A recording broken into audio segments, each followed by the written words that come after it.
Well, after all that clamping and gluing, I'm pleased to say we have a whole rib structure and it's looking a lot more like a violin. There's still some work to do on it, but it feels solid. It's much more how I want it to be and in a lot less pieces. So this is good news. The next thing I have to tackle is the problem with the back. We have two pieces and I need it to be one piece. Now I had a little surprise when I looked inside. I got out the bag, and as you can see there's still a fair few bits and pieces in the bag, and I discovered this little bit of paper here, and it turned out it was the label that came off the back that I hadn't noticed. If I put my glasses on, I don't think you can quite read it. It's a very old label and it looks like it was made in Paris in 1901. Now, you never really believe a label, but this is an old piece of paper that was stuck inside and has obviously come unglued. So I'm wondering now if this is actually a French trade violin instead of German. It could well be. It's still very much a student instrument, but what I'm going to have to do is I shall have to re-glue this label in. I think it's a maker's label rather than a restorer's label, but it needs to go back in because it's part of the violin, and it's really important with restoration that we put everything back exactly as we found it. So when I've started the work on the back, I will glue that in a bit just to make sure that everything is together and in one piece. The first thing I've done with the back is I've had a little look at the joint. You can see when you put the halves together that it doesn't fit very well, and it may never have fitted very well. That's quite often the case, and with the damp that this violin has been in, it's just the glue's disappeared.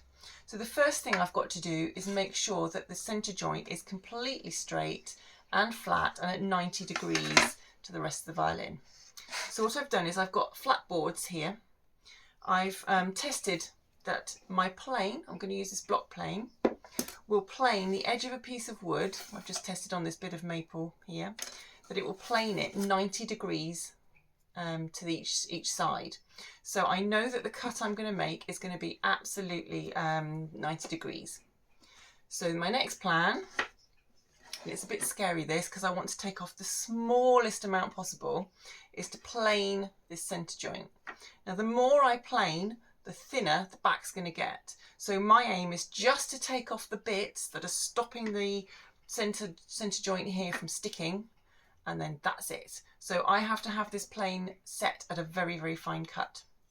So everything's set up, ready to go. I've got a little end stop, I don't know if you can see that on my board here, which will stop the plate moving. So I'm just going to go ahead and plane, and let's see what it feels like. Yeah, there's definitely some bits of that are not flat at all.